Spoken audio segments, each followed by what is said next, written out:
Welcome to the All Passion Your Profit podcast. Do you feel left behind knowing that people are making money from the same passion that you have? Then get ready to connect and learn from successful people who are already earning from their passion. He's driven to deliver exceptional value to help you succeed. Here's your host, Quan Fung. Welcome back to another episode of the All Passion Your Profit podcast, the show where I interview successful people who makes money from their passion. Our guest for today is James Hershey Jr., who is an author in the horror genre. So James has taken his books to the digital world by publishing it on Amazon in the Kindle version and also as an audiobook. So this interview will be very beneficial for those who are looking to get into self-publishing. So let's give a warm welcome to James Hershey Jr. James, how are you doing today? I'm doing well, brother. How are you? I'm good. So let's start off with getting to know you a bit more. So can you tell us a little bit about yourself, where you're from, and why you decided to pursue writing? Sure. My name is James Hershey Jr. I'm a horror author. I'm from Virginia in the United States. I got into writing, I guess, because it's what I've always done. When I was a little bitty kid, I was reading books. When all the other kids in kindergarten were learning their ABCs, I was already reading the Bearstein Bears and Dr. Seuss and stuff like that. And by the first grade, I was already enjoying Mark Twain books. Wow. And I actually began writing my first books, well, not really books, but little stories when I was in elementary school. And it's just something I've always done. Oh, that's pretty cool. So you're ahead of the curve, basically. Yeah, that's pretty cool. So specifically, why did you choose to go into the horror genre? I didn't really choose the horror genre. The horror genre kind of chose me. And I know that sounds funny, but I'll explain why. Ever since I was a little child, I've had nightmares every night. And what my books are my nightmares. I get everything straight from my dreams. And every night I get a different scene that plays in my dreams, and it's like super real and super vivid. And Wow. Then the next night I'll have another dream that'll be a different scene, and I'll know I'll have the entire story because the dreams will start repeating themselves. And this happened since I was a small child, and my grandmother actually used to make me sleep with a Bible underneath my pillow because she thought that it would take the dreams away. But I saw a thing on a documentary one time about dream journals. And so I figured that would be a neat way to try to figure this thing out. So I went out and I bought me a spiral notebook and I started writing the dreams down. And I found that when I wrote the dreams down, they didn't come back. They didn't repeat themselves. They were replaced by a different set of dreams, like a different story. Mm-hmm. But the original story that kept repeating itself went away. And so for the longest time, I just kept all the dreams written down in notebooks, and I never really did anything else with them. And then that's when you start to string up the stories and bring it into, I guess, a longer story, right? Yeah, because basically I get a different scene every night, but they're not in order. They're not in chronological order. They're just all mixed up. But I know by the characters and I know by the setting that it's the same story. So then when I started deciding I was going to write books, what I did was I would go back into the dream journal and I would take all these scenes and I would try to put them in the order they were supposed to go in to make sense. And then when I got done with that, I would have the bare bones of the story. Mm-hmm. And then that's what I used to write the books. Wow, that's pretty cool. I have never heard of anything like that. Does that sort of interfere with your sleep or anything? I've kind of gotten used to it. Back in the old days, I'd wake up every morning just scared to death, sweating. And just because when you first wake up, you believe that what you were dreaming is real. Mm-hmm. And it takes a couple seconds to realize that you're not in that place. You know what I mean? Yeah. And so for the longest time, it was very rough and very hard to do. And I still, to this day, I only sleep anywhere between 4 and 6 hours a night. And I always wake up and I'm not quite sure if I'm in the dream still or if I'm in reality or what's really going on for the first 5-10 seconds. Yeah. Wow. I mean, talk about efficiency during sleeping, right? Yeah. Okay. And so, well, I guess that already answers my next questions about where you draw your ideas or inspirations from your sleep. That's pretty cool. And do you work as a writer full-time? Is this basically your full-time job? Yes. This is primarily what I do. I also teach self-defense. Okay.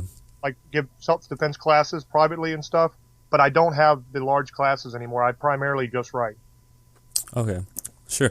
How much do you spend on average on your writing business? I don't really spend a whole lot. I have my laptop, so I guess you could call that an expense. But the nice thing with the self-publishing, the way you do it, is there's not a lot of money up front that has to come out. So that really helps people when they're starting out, because you don't have the same budget that the big publishers have. There's no way you can compete with them money-wise. But Amazon and CreateSpace and ACX and all them, they make it really easy for you because you don't have to front any money. They just get a percentage. Right. And time-wise, what are we looking at? For example, how much time do you spend on week for writing each book, or how long does each book take to write, roughly? I spend, if you break it down and you have your writing, your promoting, your interviews, corresponding with readers, stuff like that, I spend probably in between 14 and 16 hours a day. Wow. On my writing business, whether I'm writing or whether I'm talking to people about it, or whether I'm promoting or doing interviews or whatever I'm doing. I spend a great deal of time on it pretty much every day. I can knock out a book. It takes about 2 months to write a full-length novel, about 450 pages. It takes me about 2 months to write it and edit it and get it out.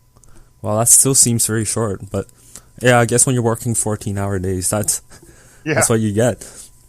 And for me, I've never had what they call writer's block. I've never had a lack of inspiration, because what I do is I take that basic framework that I got from my dream journal, and I read it all the way through once I put it in order. So I have the stories kind of in my head, the bones of it.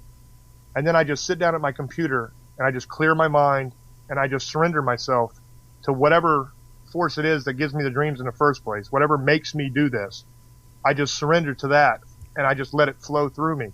And the books almost write themselves. I mean, when I'm writing them and a big twist comes up or a turn comes up or something shocking, I'm just as shocked as my readers when they're reading it, because I'm seeing it, a lot of it, for the first time myself, because I don't put conscious thought into writing the books. I don't plan it out. I never done an outline or anything like that. I just let it flow right through me. So when it's flowing like that, it takes very little time to rack up a whole lot of words.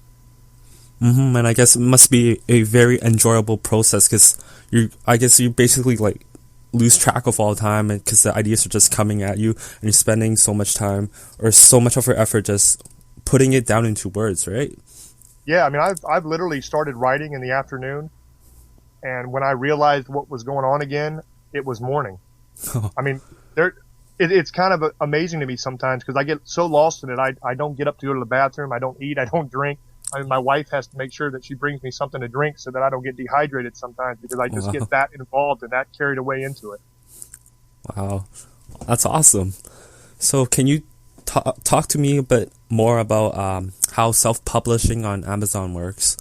So I know that you mentioned there's not a lot of upfront costs, but yes. What does it take physically to get your book published on Amazon?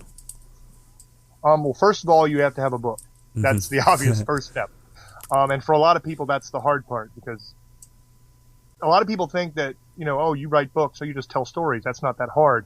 And true, that's the essence of what it is you're a storyteller.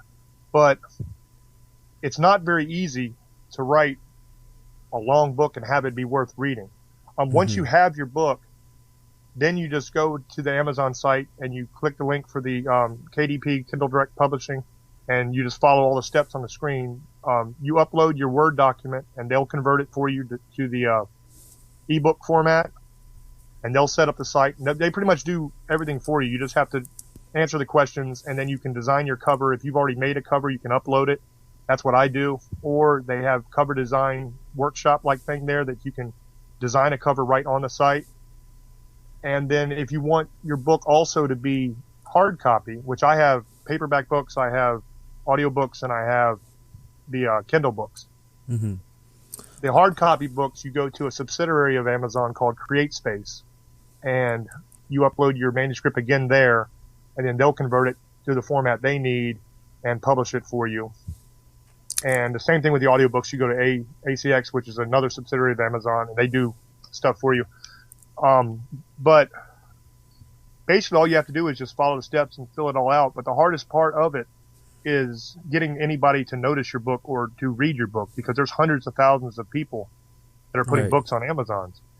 And a lot of those books are nothing more really than a brochure you would find in a doctor's office or something. You know how you walk up and there's that shelf and it has all the different brochures about all the different things? You pick one of those up and you read it. That's what most of the books on Amazon are by a lot of these authors they're putting up. They're like little 25, 30-page books. And you can certainly do that if that's what you're interested in.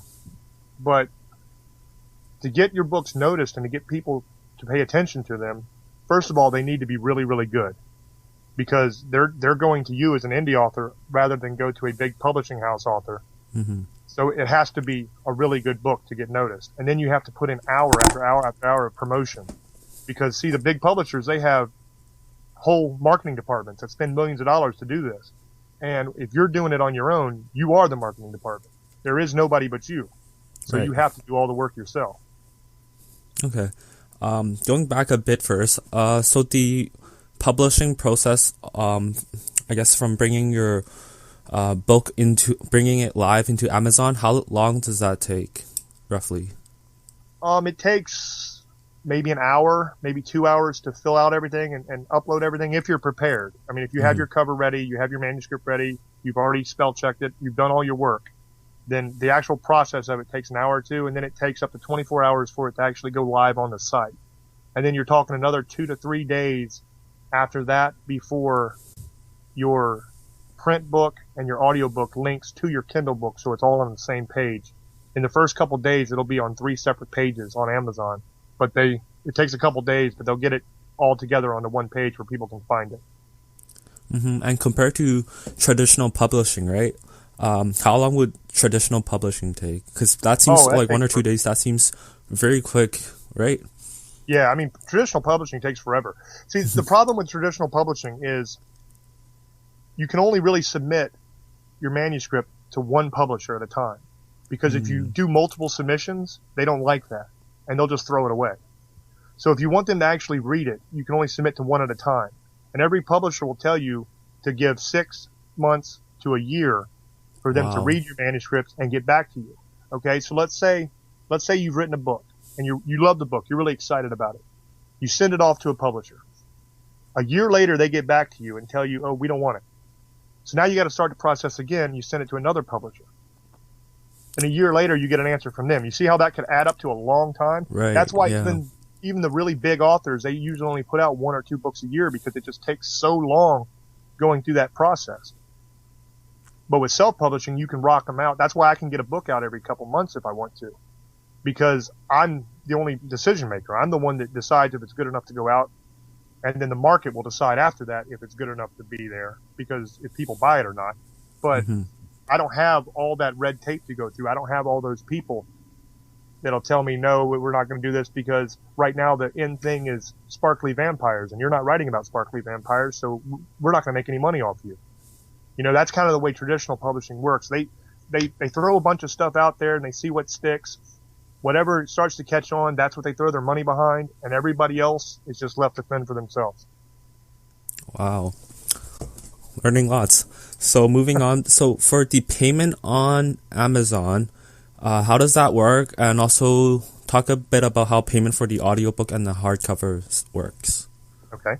For Amazon, for the Kindle books, you have 2 different ways you can get paid. If somebody buys your book, you get a 70% royalty, which is amazing. That is the main reason why Amazon is the #1 bookseller, and why most authors goes through Amazon, because it's a 70% royalty. Now, when you look at traditional publishing, you're talking, they'll give you an advance for your book, and then you're talking maybe a 5 to 10% royalty after that. Now, granted, you may sell more books, you may not sell more books, but with Amazon, 70% of all the sales is yours, which is great. The other way you can get paid with Kindle is they have a program called Kindle Unlimited. And what that is Amazon users will pay $10 a month. And for that $10 a month, they can download all the books that are in the Kindle Unlimited program for free. And do you get paid for that? Yes. The way you get paid for that now, Amazon just changed it. The way it works now is I get paid because all my books are in the Kindle Unlimited program. So anybody that has the Kindle Unlimited program can download my books for free and enjoy them. The way I get paid when you do that is every page you read, I get money for. Oh, okay. It used to be that you would just get money if somebody got your book on the Kindle Unlimited program. You would just get a percentage. Mm-hmm. But the problem is you have a lot of books out there, like I said before, that are like 30 pages, and they're just junk books. And they were making the same amount of money as somebody like me who puts out 400, 500-page books. Mm-hmm. So Amazon, to be a little fairer, decided to do it by page read.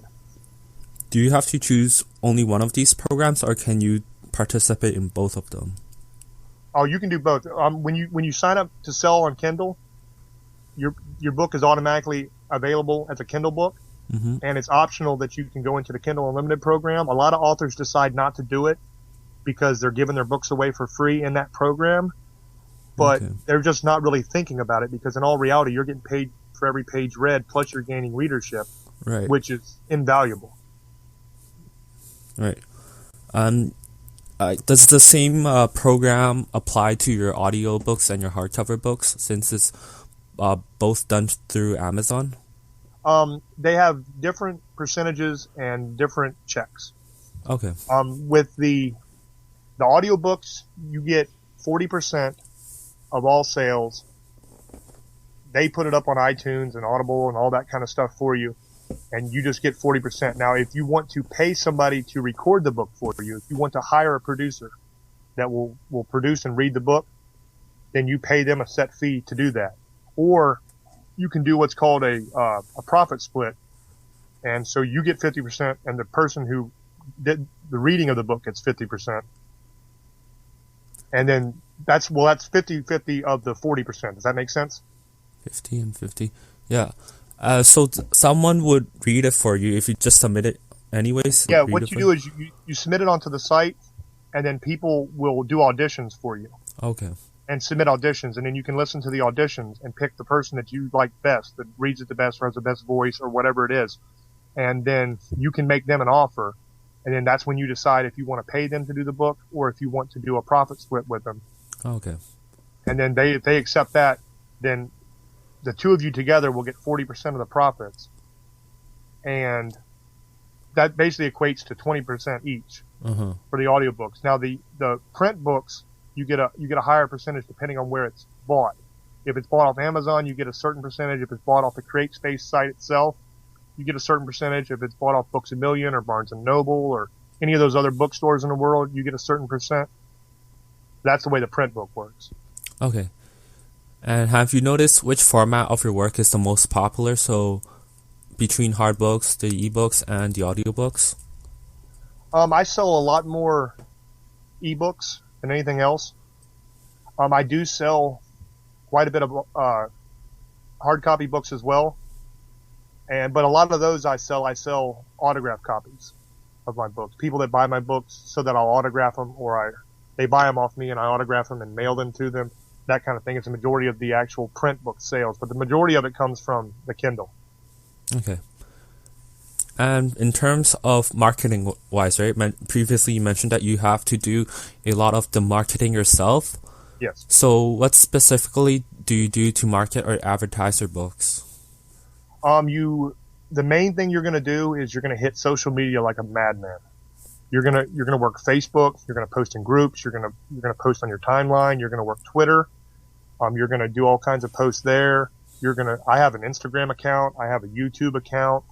I'm on pretty much all the social media, and you just have to run your promotions on all those different things. When I first started out, I thought it would be easy to just buy ads.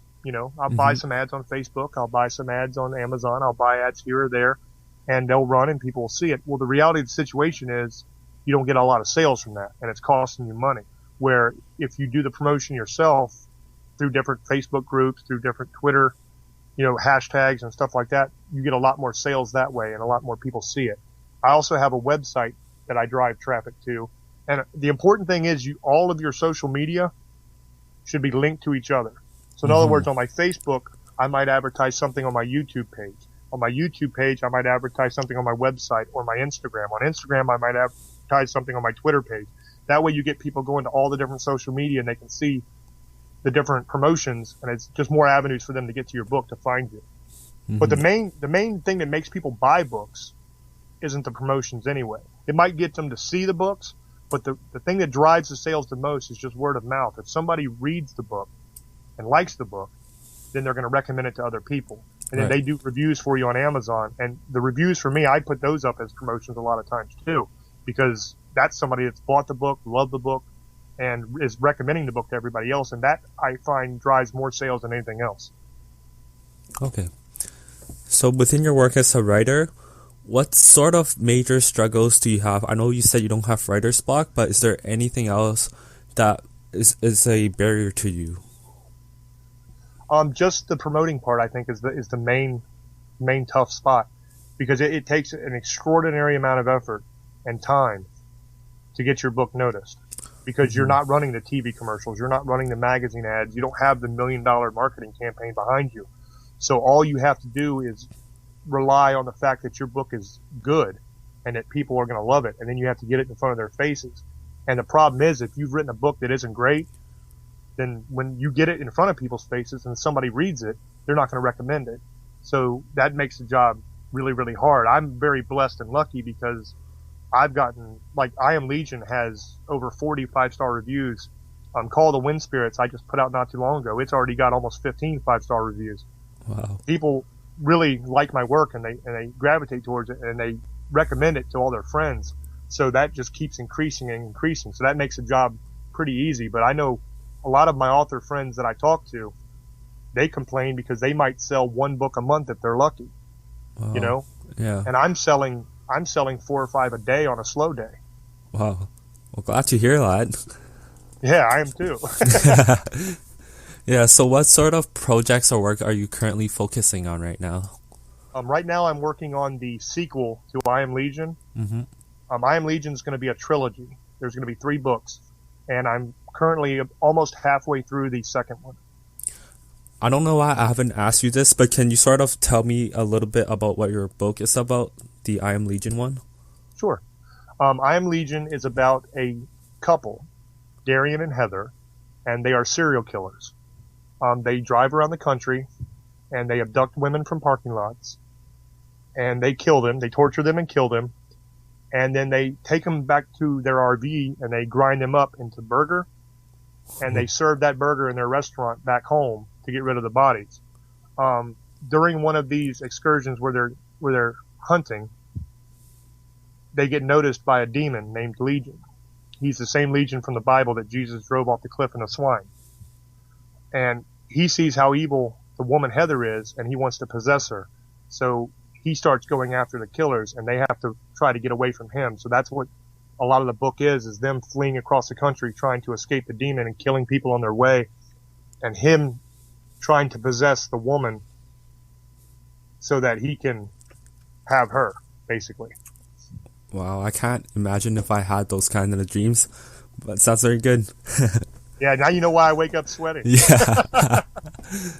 Mm-hmm. So what sort of things do you have planned for the future, say 3 to 5 years from now, or maybe even 1 to 2 years? There's been a lot of talk about making Diam Legion into a movie. Ooh, now I'm in several discussions about that. So I would say for the future, I just plan on continuing to write, because I have 30 books already, probably a little over 30 books in my dream journals ready to go. I just have to write them. And I still, every night, I'm having the dream. So I don't see this stopping anytime soon. I'll be writing for a long, long time. And I'm hoping to get into the movie side as well. If Legion sells the movie, and then my new one, Call the Wind Spirits, if that sells the movie, that'll be great. And I'll just keep doing that as well. So I look to keep expanding out as far as I can and getting into as many different avenues and as many different projects as possible. Now, about the movie part, was this something that you contacted the movie producers about, or did they contact you? They've contacted me. They just send me messages either on Facebook or Twitter and say, hey, this is who I am. I love this. I'm interested in it. I've got a guy right now that's doing Diam Legion as a web show. It's going to be an audio web show that I did a deal with not too long ago, and that should be coming out here before too long. So there's been a lot of attention and a lot of clamor to try to get the rights to make it into a movie. But right now I'm still in discussions with several different companies, and there hasn't been any real final offers or offers that I've accepted yet, but I expect that it will be made into a movie. Wow, that sounds very exciting. Do you have any sort of advice for people who are looking to become a self-published author? Yes, I have a couple pieces of advice. First of all, make sure that this is something you want to do, because it will consume your entire existence. It is a lot of work to be a writer, and it's not very rewarding sometimes. But if it's something you're passionate about and something you love, then don't try to think too much when you're writing. I find that the best stories come when you just let it flow. I mean, that's what I do. Like I said, I've never outlined, I've never sat down and tried to figure out what's going to happen in a book. Now, granted, my process is a lot different than most people's process. Yeah, I'll give them that. But if you want to be a storyteller, because that's what we are, we're not really fancy authors. I mean, a lot of people say that, but in all reality, when you boil it down, we're just storytellers. And if that's what you want to do for a living, then you just have to let that story flow through you. You have to trust the story, because the story itself, it wants to be told. You just have to let it flow. I mean, everywhere you look in your life, there's stories everywhere. Everybody has an uncle or a cousin or something that does something crazy that just, you're like, I can't believe that guy. That's a story. There's something there. You can polish that. You can make that into a story. It's all around you. You just have to trust in your ability and your passion and just let it flow through you. That's some very good advice there. So where can people find more about what you do? I'm on Facebook, James Hershey and James Hershey Jr. On Twitter, it's at James Hershey Jr. My website is horrorauthorjameshersheyjr.weebly.com. And like I said, you can find me on Instagram. You can find me on YouTube. It's pretty much all just my name. Okay, sure. Yeah, I will post the links to all your social media and website below in my my show notes. So that's it for this interview, James. Thank you very much. And for listeners, if you guys haven't subscribed to the email list, be sure to do so, because I will be giving away exclusive previews of future episodes before they are released. And also, some of you have subscribed but haven't confirmed your subscription yet, so be sure to give that a fix. And that's it for this episode with James Hershey. All the best to you, James. Good luck. Hopefully your books will be produced into a movie. Absolutely. Thank you, brother. And this is your host, Quan Fang. Thanks again for tuning in. Thank you for subscribing to the All Passion Your Profit podcast. Visit allpassionyourprofit.com/podcasts for the interview show notes. And if you want the latest tips on how to grow your passion into a profitable income source, be sure to subscribe to the email newsletter.